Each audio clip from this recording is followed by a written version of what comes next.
This is the video version of the Division Z podcast, which is streamed live on Twitch every single Saturday at 2 o'clock p.m. Pacific Standard Time. If you want to watch the live version of this podcast, go ahead and follow me on Twitch. A link is in the description. All right, ladies and gentlemen, welcome to episode 14 of the Division Z podcast. My name is Jason. And I'm K Cosmic. Welcome, man. How you doing? I'm doing really good. Exciting week. How are you doing? You know, I'm doing pretty good. You know, I agree with you. It has been a pretty exciting week for Call of Duty stuff. We got Definitely. we got a really interesting trailer, very polarizing trailer from Treyarch about Call of Duty Black Ops Cold War.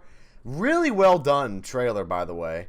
Yeah, I got such it was so emotional. You know what I mean? Oh, absolutely.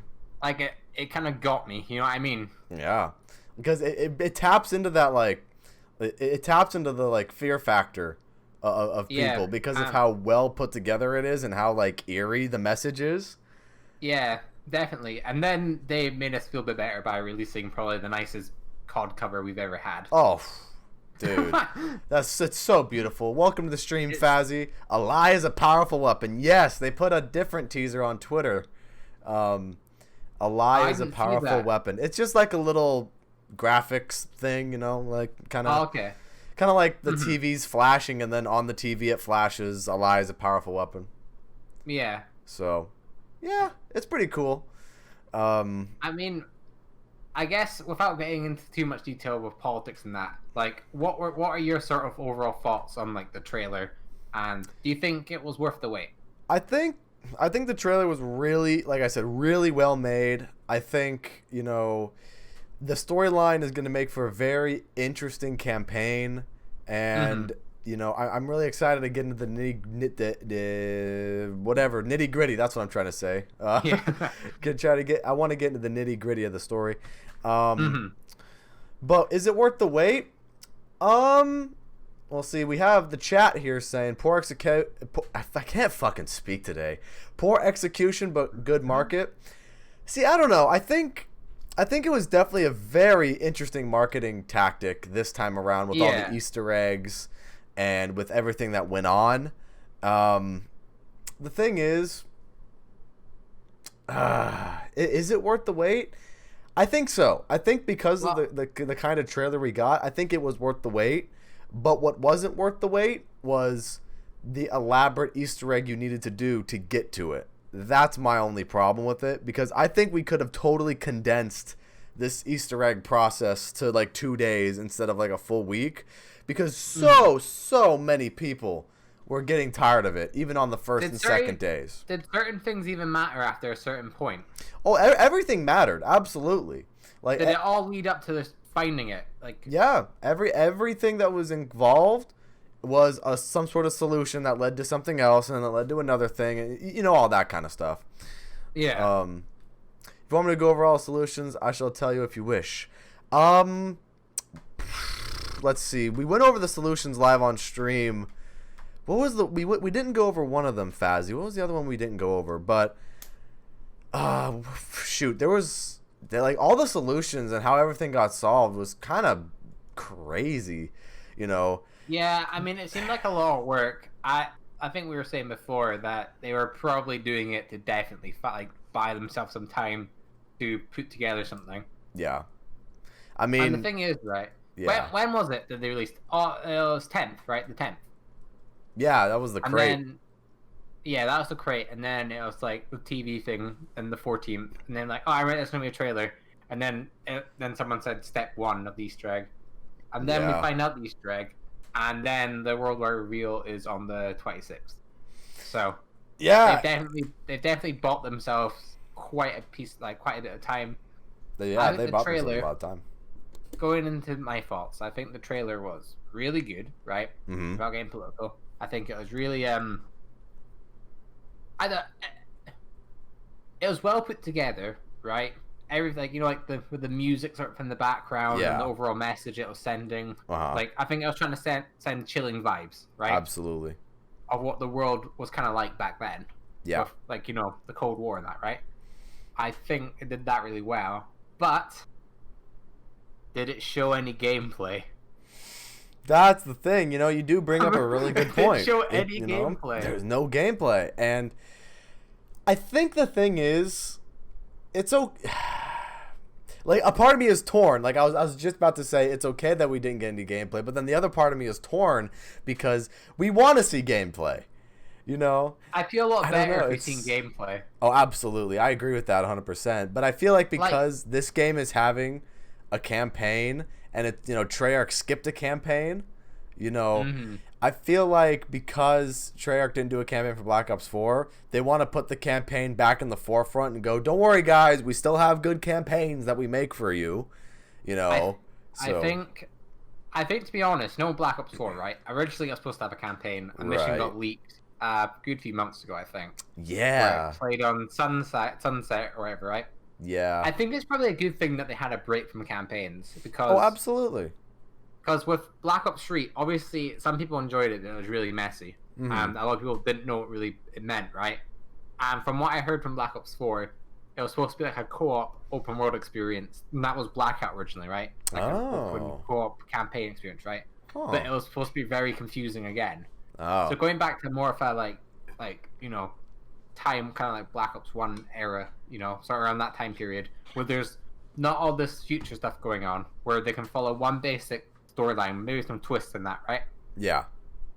I think that they're going back to their roots and that it'll be a lot better. It'll be like a Black Ops 1, Black Ops 2 sort of campaign.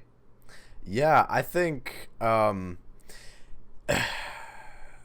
know, it's really weird because we know that the campaign wasn't supposed to be a thing in Black Ops 4. The leaked gameplay that everyone got to look at was definitely weird, for sure. Yeah. Like, because you're so used to seeing that as a multiplayer map. So you're like, what are they doing on a multiplayer map? It's kind of like, have you ever played those the specialist specific missions? The weird one on that same map as well. Yeah, where you got a ray gun. Yeah, you got a ray gun and you got to kill zombies and you kill a blight father. Like that's so random, but in a way, I kind of liked it.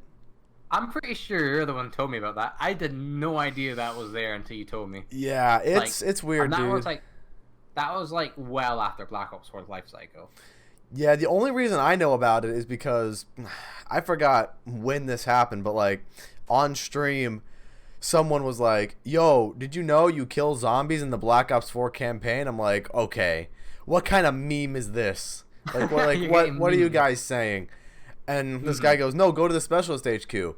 And so I went, and I played the recon mission. I'm like, all right. I mean, if I'm getting debated, you know, this. I'm gonna be mad. And then I played through the whole recon mission, and Woods over the headset was like, "Oh, we have unidentified hostiles. You know, go to the objective," and you just shoot zombies, and the Blight Father comes out of nowhere, and you're like, "What?" What? Seeing that gameplay first time, it's so weird. Like, it doesn't feel like it. I don't know. It doesn't feel like. It's just weird, isn't it? It is weird, but then I had another thought about it, which was, I would love to see how the multiplayer maps play out as zombie maps. Yeah, no, I would like that as well, to be honest. Like, I think, what was that map called? Hijacked. We've had that as a zombie map before in customs, right? Did we have a? Oh yeah, we did. Yeah. I haven't played it, but I do remember seeing it originally, and then I think it came to Black Ops 3. I can't remember. I don't remember either. That was quite fun, right? Yeah. It felt like a really sort of arcadey map. I think maybe that's something they can do in the future. If I don't think there's certain maps that just wouldn't do well. Like, what's a really bad multiplayer map? Like, let's see, what's a bad one? I don't like that Ania Palace one from Modern Warfare. I think that one's not a good map. Yeah. I would say Stonehaven, right? But I think Stonehaven worked really well as a zombie map, to be honest. Yeah, maybe.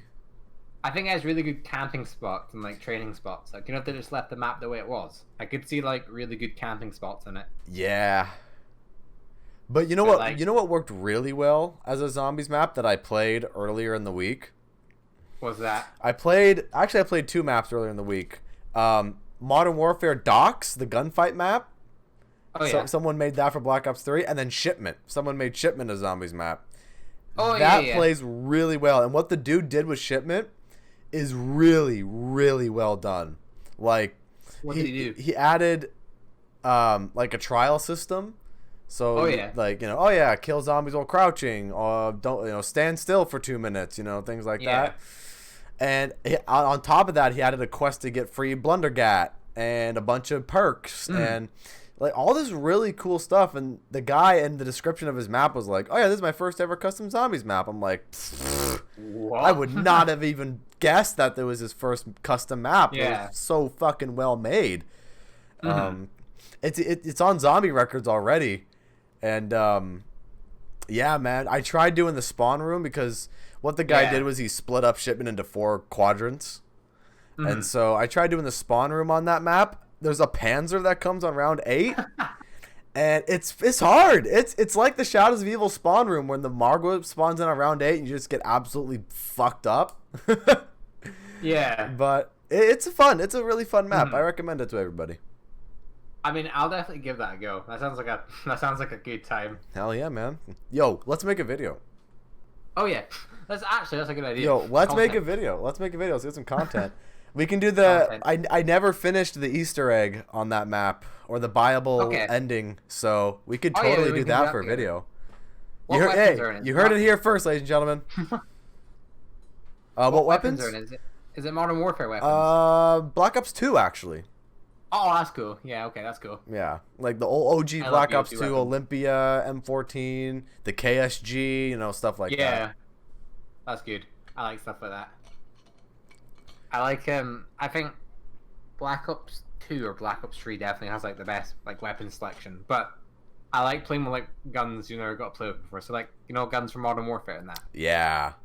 Those are really fun just to use. That is fun.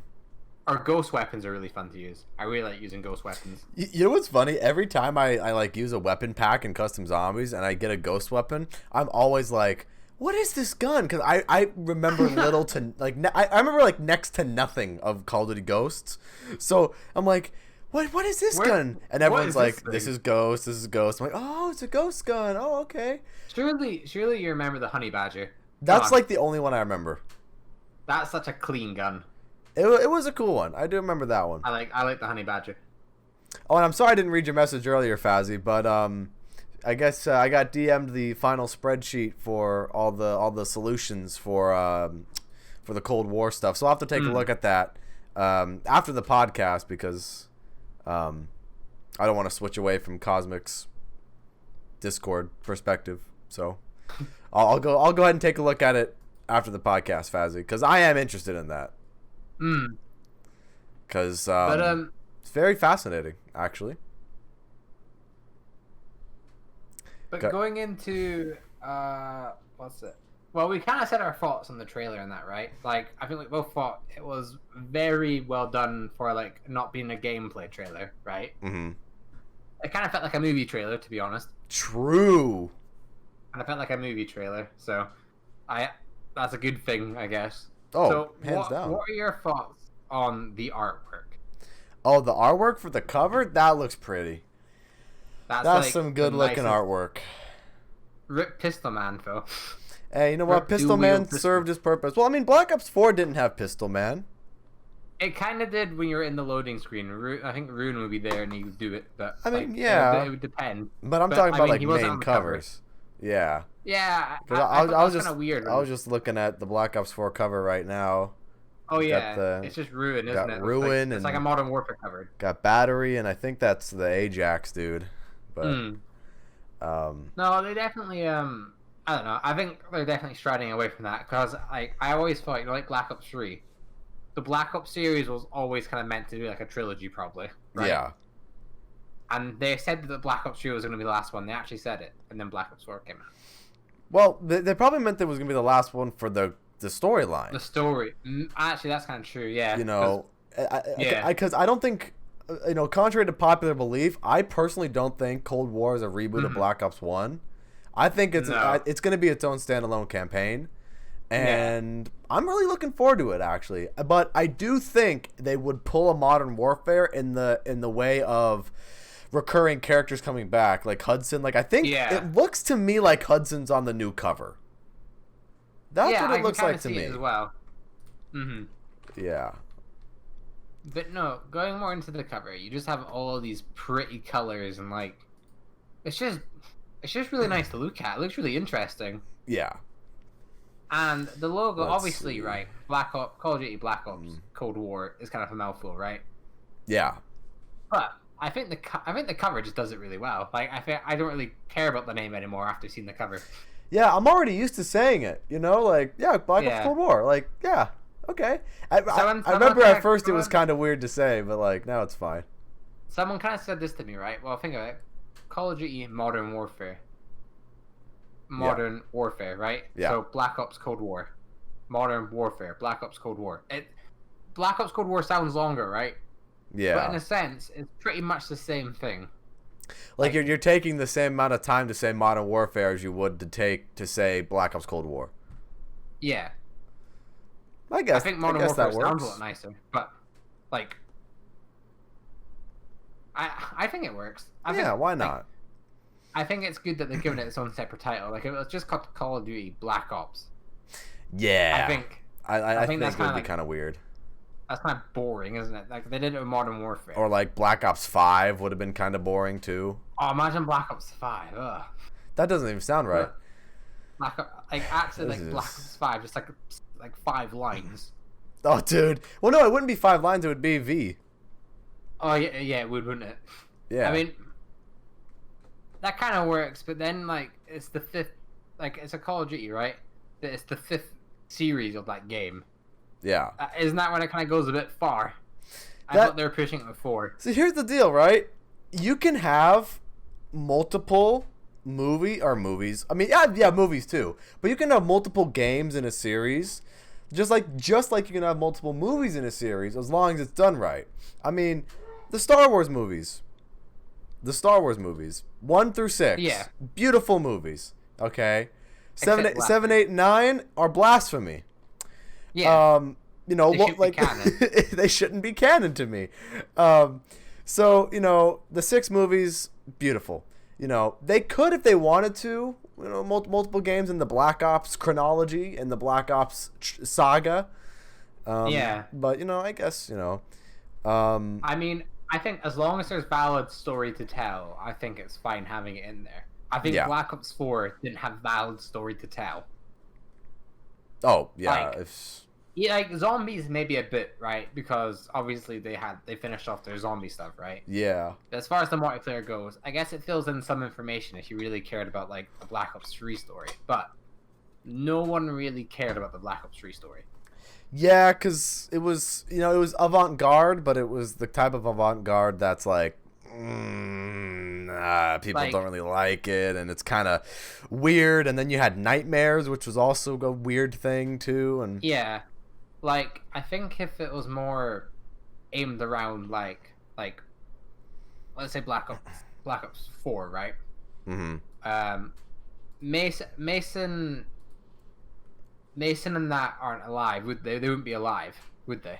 Probably, maybe. I don't know. You'd have to look into it, but I think the games should be more connected to like the main cast, and not because Black Ops 3 definitely felt like a trilogy, but only because like zombies. Yeah. Like the multiplayer has no. Or not the multiplayer. The campaign, even, right? I think it mentions Menendez once. That's true. That is very true. The characters are walking through and it's like, oh yeah, how did this get like this? And it's like, well, after Menendez did this thing, and that's like the only connection it has. So it's like, It's kind of pushing it, isn't it? A little bit. I wonder what version of the game is canon. Like, you know how there's multiple endings. That's true.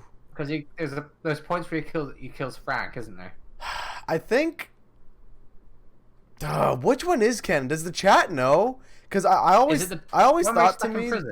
Yeah, I always thought to me where you take Menendez in as a war criminal. I thought that was the canon ending. But I could be wrong. But speaking of the chat, I'm sorry I didn't read your message earlier again. But let's see. There's one topic I'd like you to discuss regarding not getting credit. Okay. Oh, right. I remember my viewers on stream were talking about this the other day. Okay. What was it? There was somebody. I'm sorry, I forgot the dude's name already. That's how terrible I am, right? Like, Talking not about giving credit. Yeah, right. Like, shit. Yes, I knew it was something like E. Geeky pastimes. That's right. Yes. Okay. So this guy, he allegedly, and there's evidence to back it up, that he was the first person to solve all the ciphers and to solve this Cold War Easter egg. Okay. And apparently, Noah J and all the other YouTubers are taking credit like they did it all themselves. Yeah. That's what I hear. I haven't seen them claim it themselves, but that's what I hear circulating around. But, you know, I'm always a firm believer in giving credit where credit is due. And, you know, if someone beats something first, then they get the credit for beating it first. And, you know, if they wanted to share the information with Noah or anybody else, and Noah expanded upon the idea and found new things off of the idea, then it's a collaborative effort. Yeah. You know, but you know, I always like to believe, you know, giving credit where credit is due. Have you heard anything about this, Cosmic? No, but my sort of viewpoint on it is, right, like, look at it this way, right? Imagine you're in, like, school, right, and you say a joke, and it's relatively funny, right? Like, it's a pretty well joke, and no one laughs, right? But then the popular person says it, and then everyone's like, oh, yeah. Oh my god, comedy achieved. Like, everyone's laughing. The teacher's laughing, right? Like, oh my god, that's the funniest joke I've ever heard. It's kind of like that sort of situation where it's really hard to. I can understand you that. know, like, obviously, give credit where credit's due, right? But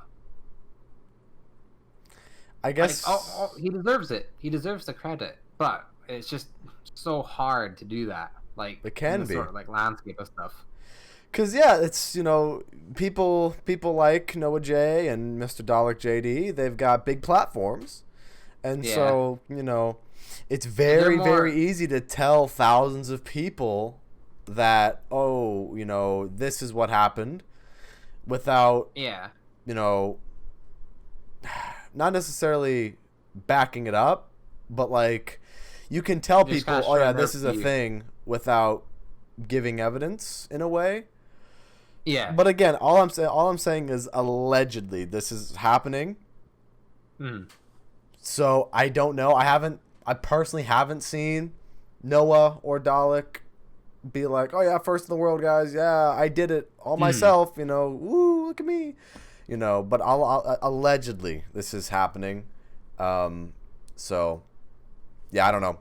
I'm not gonna take anyone's side on this, but all I'm gonna say is just like, you know, give credit where credit is due, and if someone was the first one to figure it out, someone was the first one to figure it out. Nothing you can do about it. I think the problem is as well, right? Is that, you know, there's this guy who figured it out about like a following of sorts. Like, does he have a decent following, or is it just like? I have no clue.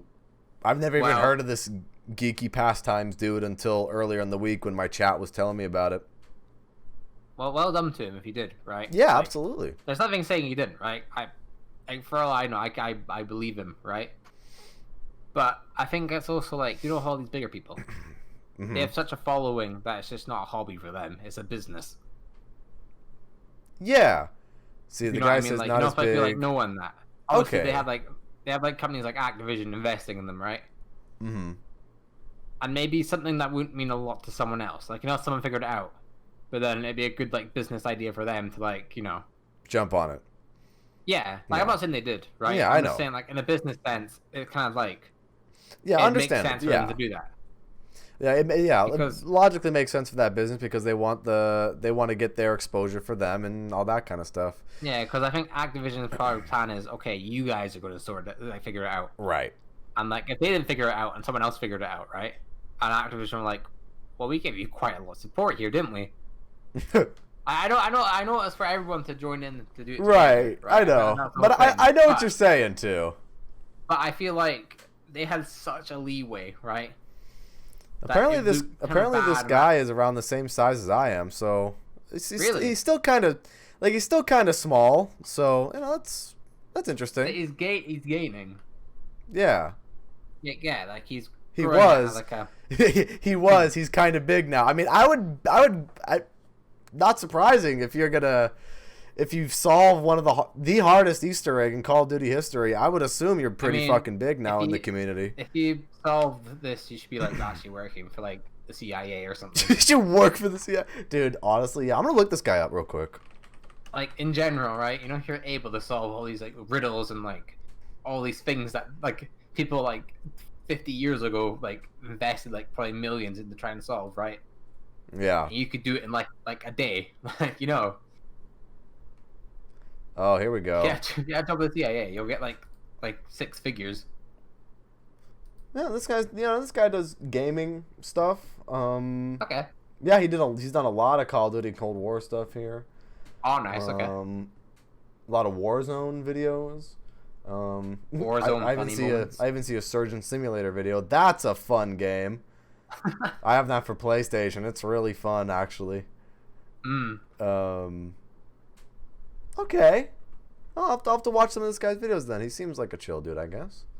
Well, the best part is that he's British. Oh, lovely. Hey, that's pretty cool. He just lives like in my town. That'd be funny. That'd be hilarious. Hey, it's a small world. You never know. Exactly. Yeah, that is very, very true.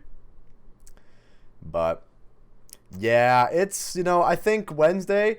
Here, okay, I gotta talk about Wednesday a little bit too, because the event is for Cold War is happening in Verdansk in the Warzone map. Yeah. I gotta be 100% honest with everybody. I'm not looking forward to it happening in game. I kind of just wish they release a trailer. I'm not looking forward to happening in game because I don't want to get killed because I'm trying to enjoy myself and learn and watch something that's going to be for the next Call of Duty game, because either A, you got someone who's going to troll everybody and try to kill everybody, or B, you got that one person who has no idea what's going on. They're living under a rock and they're wondering why everyone's just standing around. So they just kill everybody. You know what I'm saying? You don't know what I'm scared for. So, what are you scared for? I'm all right, you know how this event is coming out on Wednesday, right? Yes. Well, if just on Tuesday they're like, okay, this is a pretty big event, so what we're gonna do is we're gonna give you a 50 gig update. Do you think they would do that? I didn't think of that. So what they do? My guess would be that it's already in the game. Like with the Season 5 update, I would hope that they were smart enough to actually do it with the Season 5 update, and it's just like it's on a countdown. So that when it actually happens, it just happens, and it's not like... I really hope. I pray to God. They're going to have to maintain servers that day. You're not wrong, Fazzy. You're not wrong.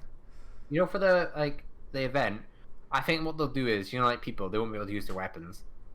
I think it'll just like, you'll pull out your fists. Warzone with no weapons. Oh my God. You just pull out your fists, and it's like the gulag. You're in like the training bit. Yeah. I'll just be like that. Man. I remember one time in Warzone, right? I went to the gulag and it spawned me right back in where I died, right? Uh-huh. And I seen the people that killed me, right? And they're shooting me, but they can't kill me because the game. Yeah. It thinks I'm in the gulag. Oh no! So you know what I do? I just go up and start punching them, and they can't do anything. You better have won this game. I mean, I killed them. After that, it threw me in the gulag. Oh my God! Could you imagine, dude? Someone in my chat said, "But people throw smoke bombs so that people can't see the trailer." Oh my God! Could you imagine? That would be the biggest middle finger to everybody. Just like the nuke goes off, it blows up Verdansk, and like the trailer is like projected in the sky or something. And you got some asshole troll who just throws a smoke grenade. This is what we think of your in-game event. Imagine you could can you riot shield people in corners in Modern Warfare? Yeah, I'm pretty sure. Imagine you just did that inside while the event's going on with some people. You're watching on someone else's screen, right? And this kid's stuck inside. He's on your team. It's like a little Timmy. God. It's like the nuke's going off. They should have done it in Dead of the Night. Yeah. COD 2020 reveal in Dead of the Night. The vampires watch it with you. Oh yeah, totally, chat. They just come down like from the trees and that, and the werewolf they just like sit and watch. Yeah, I mean, does Dead of the Night even have a TV in it? No. No, it's like from Dead of the Night is like 1912, I think. Yeah, 19. Oh, that's kind of weird that it's set. So, oh yeah, actually that makes sense. Because it has to be before the Titanic. Yeah, that's true. Imagine, you know what? The Chaos story could have went like a World War I zombie direction. Totally, yeah. That would have been cool. The Chaos storyline in general just had a lot of potential that never got untapped, or never got tapped. I think you know what I'm trying to say. Yeah. I just don't see Chaos returning for Black Ops Cold War just because Blundell's gone. It won't. It won't. Yeah, because sadly, you know. Yeah, I mean, I like Ancient Evil. Ancient Evil, I think, is the best of the Chaos maps, and you know, the whole thing with Medusa was definitely a twist. That's what got me kind of somewhat interested in the story. But yeah, it's kind of, you know, as much as some of the characters were annoying, like Shaw and Scarlet, they're kind of annoying characters to me. Yeah. But as annoying as they are, I kind of liked Diego and Bruno. Yeah, he was kind of funny. You know, I kind of liked them, but I think Scarlet definitely had problems in Voyage and oh my god, 9. Right, she was really bad there, but they toned her down for Ancient Evil. Oh yeah, I mean. Like every line is, "Oh, my dad is the worst." Yeah, plus my dad. My teammates are useless. Or like some sort of like girls are better than guys sort of thing. Or, you know what I mean? Like yeah, she just found anything to complain about. That's why I just thought she was an annoying character. Like 100 miles an hour, like around 100, right? And she's just like, the elbow looked at me funny. Or something like that. God. You know what I mean? Yeah, and then Shaw was just cringe. Like, yeah. It's like, I remember this one line that is like, "Oh, I feel a drift up my man skirt." It's like, dude, no. It's a kilt, yes, or not. It's not even a kilt. What is it he's wearing? A man skirt, I guess. Is it? I think he's referencing it to a kilt. Because maybe. Obviously he's from like Scotland, I think. Maybe. Yeah, I'm pretty sure he's Scottish because he mentions a city from Scotland. Oh, really? What's the line? I can't remember the line was, but it's something about Glasgow. He's like, I think it's in 9. He says it. The chat's saying like, Glasgow from 9. Like, the quote. Okay. That's like I think what was it he said? I can't remember. I think he was comparing Glasgow to like 9. Oh, 2 very different places. Yeah, I think he was comparing them like not much worse than Glasgow or something, because Glasgow like has really bad parts of it. Oh. So, or not. Oh, I mean, we got the quote in the chat. What is it? Pervading poo on the ground, blood everywhere. We could be in Glasgow for all I know. Yeah. Yeah, Jeez. Yeah, okay. Is Glasgow not that good of a city then? No, honestly, a lot of it's really nice. It's just one part where it's kind of bad. Oh. It's like deep into the city, but I think that you have that like everywhere. Like, damn. Like I mean, yeah, you got bad parts of every city. You got bad parts of LA. You got bad parts of New York. You know, whatever city you're in. It's just like them sort of parts that have like less income coming into them. You know what I mean? Too many mandoms. Chat. Oh, we're gonna start with the British slang again, dude. I gotta tell you, earlier in the stream, and you'll get a kick out of this, man. Okay. Earlier in the stream, because a lot of people that watch me on Twitch are all from the UK, and I had a wonderful conversation with everybody about the differences between British English and American English.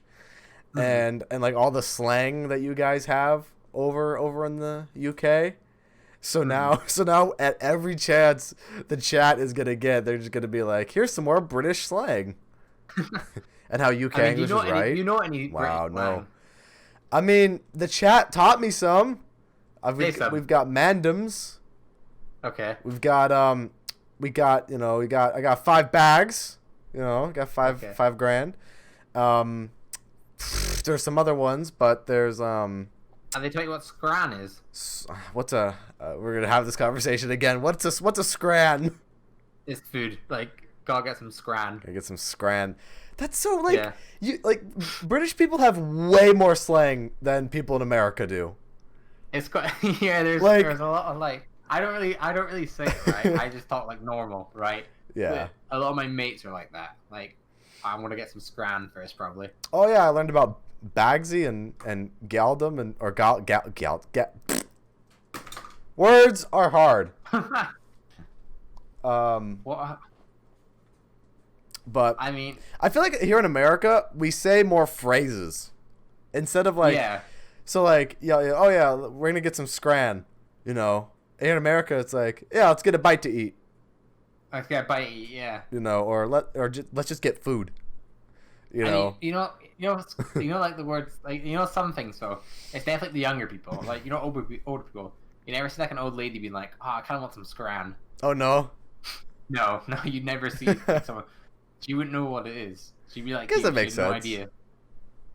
Yeah, that makes sense. I think it all kind of started more like maybe our sort of generation, like our sort of age, a bit low, like maybe people like just before their 30s, sort of like that. That's definitely when a lot of it started. Like, you know what's funny about it too is, for all I know, I could be using some American slang whenever I talk, and I just don't know it's slang because I'm just so used to saying it. Yeah. You know what I'm saying? So you're just so like. I'm just so because American. Actually, here's one. What do you think cheers means? Cheers? Yeah. Yeah, like cheers. But like, what would you define it as? Like, what? Well, I know it's like when you clink your glasses, like cheers. There's that, and then there's also I think cheers is like goodbye. Like cheers. Like see ya. Yeah. Okay, so thank you, sort of like cheers. Yeah. It was like something like that. I work in a tourist shop. Like, for people coming in from different countries and that, right? Yeah. To buy a little, like merchandise from Scotland, all right? A lot of people don't know what it means. Really? And they think it means the glass thing. Well, yeah, because that's what we do here in America. Yeah, like, a lot of people don't, get that it means, like, thank you, bye. Yeah, cheers, mate. Yeah, cheers, mate, exactly. Yeah, my friend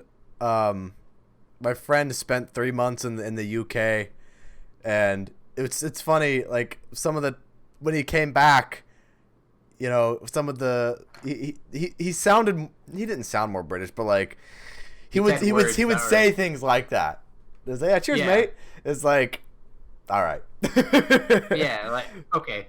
It's like he's picking up on the local slang, bringing it over here. I guess. Which is cool. I'm trying to think of more things. Like, what else is there? No, I can't think of anything. I think we probably... Well, you know how it's quite a common thing that British people swear quite a lot, or more Scottish. Yeah, I mean, us Americans here swear quite a bit, too. Yeah, I think for us it's quite overdone. Like, like an actual setting, like, if you're like in a working environment. Oh, yeah? You'd never swear, but when you're with your mates, it'd just be, like, over the top. Like, if you're out drinking or something. Like, if you're out drinking, they're like, well, I haven't gone out drinking yet because I'm in, like, the sort of mindset that there's definitely going to be a second lockdown. Like, here at least. From the way they're doing things now, like, definitely, like, going to be, like, a second lockdown, right? Yeah. So, I'm not going out to pubs or anything like that, right? But when you, in a normal setting, when you go to one, that's when, like, things will get a lot more, like, you say a lot more. I see. So just kind of like, I mean, that's pretty much like everybody, right? You're more comfortable around your friends, so you're willing to, swear more. I just swear because that's just who I am, honestly. Like, yeah, like, I think... They're like handles. They're sentence enhancers, as Patrick says in SpongeBob. Okay. So it's sentence like... So I insert... Did they ever figure out what that meant? Like, you know how it's always the dolphin noise, because that was, like, it bleeping it out.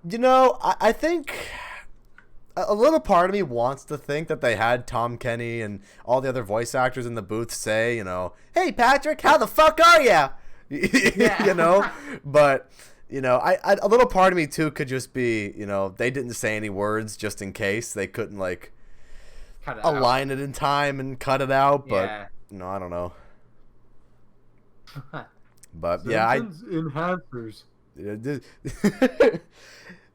I guarantee you the trash can, the trash can when they're like Krabs is a, Mr. Krabs is a. It's probably Mr. Krabs is a bitch. Yeah, or something like that. Mr. Krabs is an asshole, something like that. Mm-hmm. I mean, I think it has to be something to just know the meaning of, like. Yeah. I think they know what asshole means. Like, yeah, they definitely know what that means. It'd have to be like maybe like the C word. Ah, maybe. Maybe it meant that. Maybe. I think maybe because I don't know. I think a lot of people don't know what that word means until someone actually tells you. You just hear it. Yeah. But, definitely when I was a kid and I heard a swear word that I didn't know of, I would just laugh at it because it sounded funny. Yeah. Of course. I mean, I think every child does. Like you're like 9 or 10 years old or whatever. You hear a swear. And you hear a swear word. It's like, oh, hee, funny, no word. Like. Yeah, exactly. Yeah. And then you're like, as a kid, why can't I swear? And they're like, because you're a kid, I'm an adult. That's what I always got, at least. Like, yeah, that's the same. You know, when you're in your ass, like, why can't I swear? They're like, oh, because you're a kid. Well, because I think where that comes into play is, kids, because they're such harsh words for a child, and like a child doesn't know why they're using those words. You know what I'm saying? Yeah. So, yeah, like a child doesn't quite know why they're saying the words. They just think it's like a funny word to say. So I don't know. Yeah. Hey, welcome back to the chat, Fazzy. But yeah, I don't know. Kind of a weird off-topic thing there, but. Oh yeah, I mean, started off with the British slang, didn't it? Yeah, it did. Talking about. Here we are. We have the most information we've gotten in months. Confirmed information. Yeah, we're talking about British slang words. Hey man. We have the game title. We have a trailer for the game. We have an actual release date for the proper trailer. We have cover art. We have so much we could have dived into. Okay, back to the cover art. Right? Nah, fuck that. We gotta talk about British slang words. Exactly. But yeah, back to the cover art. I think, like I said before, I think they'll pull like what Modern Warfare did and have some of the returning characters come back, because that looks like Hudson to me on the cover. Yeah. So Hudson and then the other dude. I don't know who the other dude is, but Hudson. I think Hudson, Mason, and Woods. I want to see Reznov too. Oh, Rez. To be honest, I think I prefer Reznov more than the other people. What do the numbers mean? I know, chat. What do the numbers mean, chat? Like, obviously he has his great quotes. Like, obviously, you know how it tied into like Mason being Reznov, but he's like in his head. That was cool. Like, I am Victor Reznov, and I will have my revenge. It just says it with such power. And then, there needs to be like a scene like that in the game again. I think. It's a shame. Must die. It's a shame that like it's not the same voice actors, because you know Price, right? Yeah. I think they didn't get him back because he's too old to do it. But in World War II, he was like the black market guy. That was Price? Price's voice actor? Really? Yeah. Jeez. So, I mean, I don't know why. Maybe it's because, like, to look in the future, like, okay, this guy could maybe die. Oh. And we don't want to have an awkward voice change. Yeah. Yeah. I don't know. I could be wrong. I don't know maybe either. It's just because maybe, like, okay, fresh start. Well, I mean, as long as they do a good job with it, I'm not super annoyed by it. The characters are all there, and they all have like the same mindsets, and like I think they're the same people, right? Yeah. But it's just like a let's say an alternate version of them, like a different universe. Like obviously that's what it is, right? Yeah, that's what Modern Warfare was. Do you know something? I'm pretty sure in like Infinity Ward canon. Yeah. I'm pretty sure like in like Modern Warfare, the Modern Warfare games, and like Ghosts and Extinction. I'm pretty sure those were all movies in IW Zombies. I mean, Beast from Beyond, that's Extinction. Yeah, I think they're all movies because on Attack of the Radioactive thing, you find all these film reels, and like I'm pretty sure it says like Modern Warfare 3, Call of Duty Ghosts. Really? Yeah, so I'm pretty sure in canon, Modern Warfare makes perfect sense because it's not like Really? as sad it is to say, right? They pretty much just said, "Look, these games aren't canon; they're just movies." I didn't. Oh, I don't know. I mean, I didn't play a whole lot of Infinite Warfare Zombies, so I wouldn't. I mean, really obviously, we're going to say ignore that. the fact that they did that, right? We're not gonna pretend these games weren't like canon at the time Yeah. because they were, and they still are. Well, they Like, are. They are their own canon. That's the thing. Yeah, they're not like movies in Infinite Warfare, if you know what I mean. They're their own games. Yeah. They added it in because they must have thought it was cool. But No, yeah, I get what you mean. like yeah. Dude, it's like, like with voice actors and stuff, yeah, as long as they're the same old character, they got the same intensity that they had before the change. Marlton's voice actor. Dude, like one of my other favorite video games of all time, Kingdom Hearts. Billy Zane, who was voicing Ansem, the Heartless Ansem, not Ansem the Wise. Yeah. This really deep and like just powerful voice that you just want to listen to all day long. Yeah. And then for the other Kingdom Hearts games, they switched him for some reason. And For some reason. Like the other voice actor did good. It's just like For what it was. I'd much rather listen to Billy Zane. But yeah, it was still really good voice acting from the other guy. He brought the same intensity, and I didn't really mind it. Yeah. But then Kingdom Hearts is already a convoluted storyline as is, man. It's it's crazy. Have you played any of the Kingdom Hearts games? It looks interesting, and I really want to play them, but I just feel like I'm so like out of the loop. It'd be like me trying to watch all the Star Wars movies. Well, here's the thing: you can get into Star Wars easier than Kingdom Hearts by a long shot. Because at least Star Wars has a linear storyline from beginning to end. And I don't have to watch the last 3 films. And you don't have to watch 7, 8, and 9. Yeah. But, I guess you're right. I don't have to watch them. Yeah. But then, like, Kingdom Hearts, like, every little thing is so important. Like, there is literally, and I shit you not, there is a time in the Kingdom Hearts storyline where Mickey Mouse, yes, Mickey Mouse, loses his t-shirt to preserve continuity from a previous game.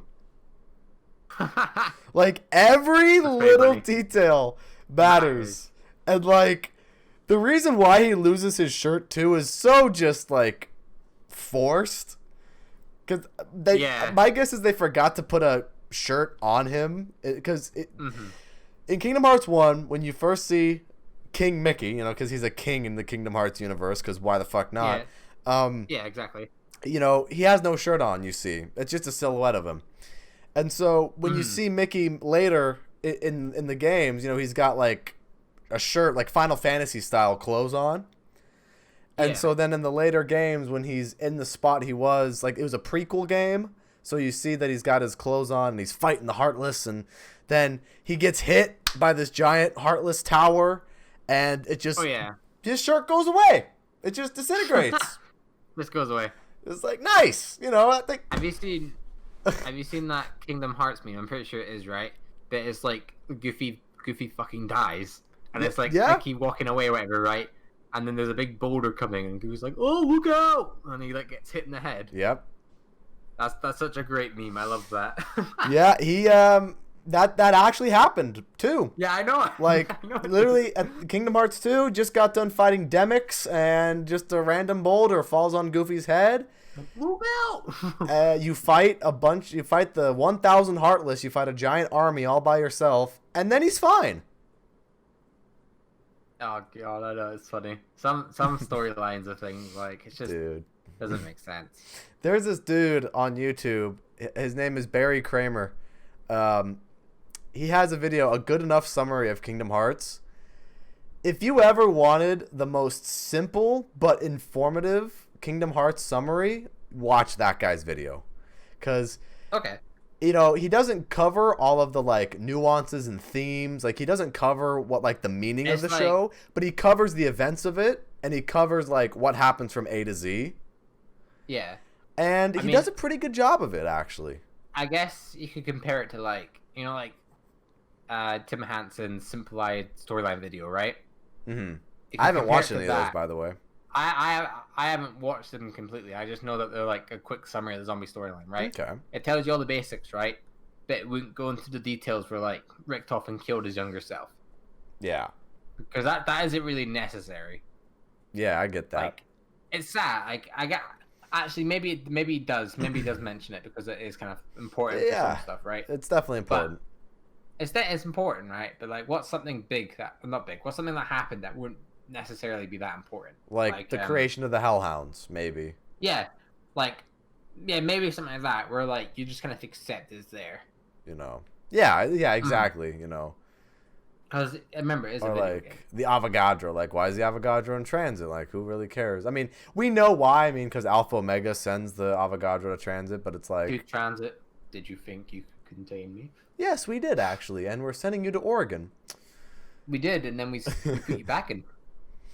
Dude, that's quite funny how they just, like, yeet him away, like, 10 million miles. Goodbye. Well, yeah. They couldn't kill him, so... It's kind of weird, like... The Avogadro's got kind of a Dr. Manhattan thing going on for him. Have you ever seen Watchmen? Like Dr. Manhattan, even though, you know, he's like the living embodiment of the universe, you know, the Avogadro kind of has that thing like Dr. Manhattan where it's like you can't really kill it. You just kind of... It's just electricity, isn't it? Yeah, you just kind of contain it. You know? I mean, imagine the final battle, right? Of like, you know, like in a perfect world where like it was the Great War or whatever, right? Yeah. It's like you got Dr. Monty's army versus the Shadow Man's army, right? And it's all going off, and then you just hear the Avogadro come in, like, you know, like he's an actual threat. Yeah. And he just starts taking over like both armies, and like then like Dr. Monty's like, oh bollocks, and all that, and then like, you know, like. And like him and Shadow Man start working together or something, or you all have to work together because he turns out to be the real main threat. I mean, if there are any beings in the universe to take out the Avogadro, it would be the Shadow Man or Dr. Monty, because Dr. Monty's basically God, right? Yeah. So like Dr. Monty could just Thanos snap him out of existence. I mean, I think that what they have to do is like, you know, to make him a bit less vulnerable. Uh-huh. I think they were doing that with Black Ops 4 originally. Like, it could feel that they're doing something behind Dr. Monty's back because he was kind of distracted doing something else, right? Mm-hmm. They should have made it to a point where they did something where Dr. Monty, like, didn't have godlike powers for a bit. You know what's funny, too? Either way you look at it, whichever storyline, Maxis is literally there in the post-Moon storyline, like, with anything that has to do with Primus.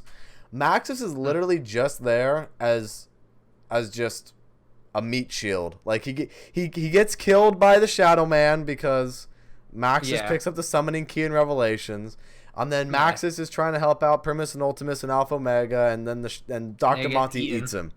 So it's like no matter what happens, Maxis was always doomed to die, which I think is actually kind of a cool concept because, you know, some people can never escape their fate, and it's, you know, kind of the whole how do you break the cycle and, you know, all that kind of stuff. And in order to break the cycle, you know, the characters, you know, realize they got to kill themselves, which is a very dark theme, by the way. But I think it works really well for Call of Duty Zombies because I mean, it's definitely emotional, very interesting. Right? And I guess, to be honest, it's such a simple way just to tie things together. Yeah. Because you could have like a final fight in that, right?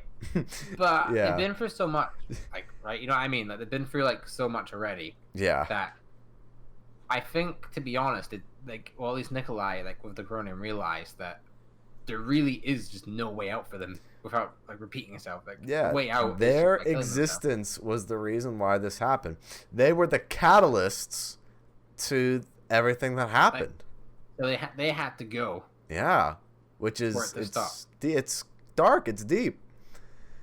Yeah, I don't know how. Chat says Monty is the villain, even though he created Perks and Pack-a-Punch to help defeat zombies, who was made by Richtofen and Maxis. Yeah, right. Dr. Monty's the villain, but he gives us perks, guys. Well, Which, no, I think I don't know. his main he isn't really bad. His main interest is just to keep things going Yeah. because he wants to exist. Right. But doesn't he accept free will? See, that's what's tricky about it. You know, like Dr. Monty, you know, yeah, we gotta beat the Shadow Man. You know, Dr. Monty wants his version of the universe to exist, but then like, that's only really the Apothecans. That's only really the Apothecans. You know, nothing really happens with the zombies on Dr. Monty's end. You know what I'm saying? I could be totally wrong, but I mean, I don't know. It just seems like, yeah, Monty is more interested in the Apothecans than the zombies, which understandable, right? Shadow Man and Monty literally lifelong enemies since the fucking beginning of time. Yeah. I mean, Dr. Monty just wants the world to be perfect his way, right? In a way, it's kind of biblical in proportion if you think about it. Yeah. You got like, you know, the whole God versus Satan thing, right? And but then where the lines get muddy with the zombie storyline is, you know, both of them aren't exactly good. Both of them aren't exactly bad. They just want things the way they want them. Yeah. So it's like, I mean, the Shadow Man, even though the Shadow Man's bad, right? Like, there are parts where you see him being quite, like, persuasive. Not human, but he's like, you know, it's quite a sad thing. Or not sad. It's quite like, you know, he's inviting you to die. But it's like, look, you can just give up now. Right, yeah, In Revelation, he's like, look, just accept it. Like, you know, like, there's no point in fighting. Yeah, Chad is saying... Monty's really bad. Like, he's going to keep you doing this forever and ever, so just accept my way. Yeah. So, like, Chad is saying, you know, Monty doesn't want the Apothecans to come to Agartha because they corrupt everywhere they go. Right, like, I know. But, you know, in a way... At the same time, Dr. Monty's been really controlling over everything. Yeah, like, Dr. Monty, you know... In Dr. Monty's universe, it's like, you know, there's no... and then this is where Call of Duty Zombies gets really fucking trippy, and this is like a whole philosophical debate, and, you know, like, Dr. Monty, and, oh yeah, you have free will, but you really don't because you're doing what Dr. Monty tells you to. Yeah. And then you get into the whole, like, and this is why Call of Duty Zombies is underrated. I'm telling you right now, dude. Like, I know a lot of people love playing the game and having a good time. Oh, some crazy enemies, you know, really interesting. But Call of Duty Zombies, you go deeper into the themes of the storyline, and you get some really dark and almost fucked up themes that really mess with your head. Like, yeah, that's why I love Kingdom Hearts so much too. Like, Kingdom Hearts is like, everyone, you know, oh, fun game, you know, button masher, Final Fantasy characters, whatever. But literally, you go into the storyline a little further, and literally in the second game of the franchise, the game is literally asking you, what does it mean to exist? Yeah. Like, it's... And then people, oh, it's just a kid's game. What a fucking kid's game? Like, you know, give you an existential crisis? I mean, no, I'm not saying kids can't play the game. I'm just saying, like, what does it mean to exist? That's an existential crisis. Yeah. I mean, I mean, it's quite, like, the storyline is one of the most interesting. Sure, it can be messy, right? But you can pinpoint where things happen. Yeah. And with the ending's such a clean cut, where everything works out in the end because there's the main problems, all of them are gone. Yeah. So, like, I think, I don't know, I think to truly win, like, you know, like, for none of them to be gone, it'd need to be, like, something like, you know, like Rick Tolfin, he'd have to get, like, godlike power for, like, you know how he controls the ether at some point? Yeah. It needed to be beyond that, where he needed to, like, have his own, like, more control. Yeah, exactly. But I don't know how you do that. Well, I mean, he almost had it, I guess. I mean, he almost was able to get there, I mean, you know, like, in, like, the non-canon version where he gets control of Agartha, right? Yeah. That's still not enough to beat Dr. Monty, because doesn't Dr. Monty just control that? Yeah, I mean, Dr. Monty can just really control anything, I guess. Yeah. So, let's see. Fazzy in the chat is saying, what I don't get is how the cycle's repeated when Rick Toppin goes to Alcatraz and goes into a chamber. Well, the cycle is, from what I understand, the cycle is starting to be broken. Because what I think happens the whole cycle is what, they need to go to Garad and Revelations, and they get sent back to, the Great War, and then it kind of goes in a loop that way. But because Blood of the Dead happened, Blood of the Dead is the start of the breaking of the cycle. That's kind of how I understand it. So that's why Dr. Monty is so much against it. In the normal cycle, right? This is where things start happening, right? The Zetsubo people go to Blood, right? Yeah. They're not really close to the lab for some reason because things are different now, right? Or no, in the normal cycle, they go to Alcatraz. They appear in the lab. The Richtofen that's about to go to Shadows is there with Richtofen, and I think normally he takes the Canorium with him. Yeah. Because he needs it for that purpose, right? Right. And then he goes to Shadows to do his thing there, and then from that point he goes to the Giant. But the version of this is that I think the Revelations Richtofen knows what he's doing now. Like, like the one that's been through the cycle. Yeah. So he's broken it somehow in the war. I think that's where it gets broken. I think he's somehow able to time jump. Okay. So you're saying, like, the theory would be, and Fazzy in the chat is actually questioning about this too, after the Rev cycle, he locks himself up so the cycle wouldn't happen. Right.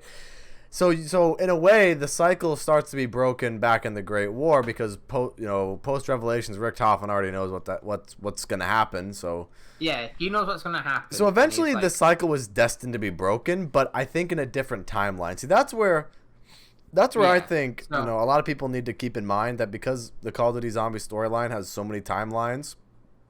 The whole breaking the cycle and defeating Dr. Monty by killing themselves is a different timeline, I absolutely believe. And I think as well is, to be honest, Alcatraz was originally made to be a trap for Richtofen. Yeah. And the old Rick, the one from Rev, he knows that in this timeline, that's what's going to happen. He knows it's going to be a trap. Yeah. And so the reason they do this is to keep Shanman's and Monty's attention towards that.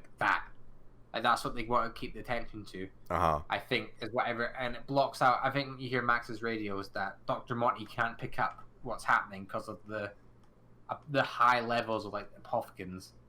I know how it's that thing is a complete apothecan playground sort of. Yeah. With the amount of control Shaman has there, Dr. Monty can't see what's going on. So it's imagine Dr. Monty had had a UAV on and then put Ghost on. It's like that. That's a good comparison. And the Richtofen that was there, that the other Richtofen knew he would meet when he came out of the cryo chamber, which is the pawn. Yeah. He has no remorse on his face. I don't know why.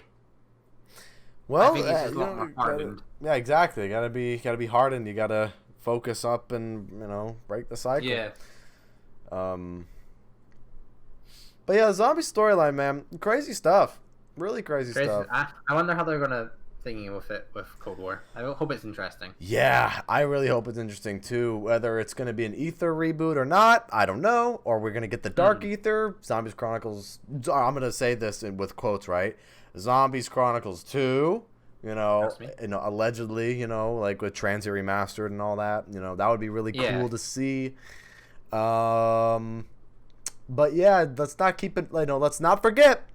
As much as everybody likes to see or wants to see a Transit Remastered and all that, I'm more looking forward to seeing what they can innovate on and what they can do next, and see what other maps there are. New stuff. Yeah. I want to see what map is going to be the next Dreisendrach. What map is going to be the next Mob of the Dead? What map is going to be the standout map of Cold War? You know what I'm saying? Yeah. So, I think we got high hopes. I think the future does look bright for Call of Duty if they play their cards right. Yeah. And I think ultimately, we can get a lot of the community back. We can get a lot of the Zombies community back. I think we'll get Black Ops 2 levels of hype, I think, especially after a break. So Black Ops, dude, I'd want to see Black Ops 3 levels of hype though. Oh yeah, no, don't get me wrong, Black Ops 3. I want to see Easter eggs for charity come back. I want to see, more events happen. Yeah. Like, I want to see some stuff happening for zombies again. But yeah. Anyways, let's see. We're gonna wrap up here in a couple minutes. So, anything else you wanted to add on to the podcast here before we wrap it up? Not really. Just that the trailer was really interesting. Yeah. Like I said, without going into it, the trailer was like there's some things up there that was really good for what it was for a non-gameplay trailer. The cover art is the nicest cover art we've ever had. It doesn't look like a generic shooter game. It looks like just something so creative. It is very creative.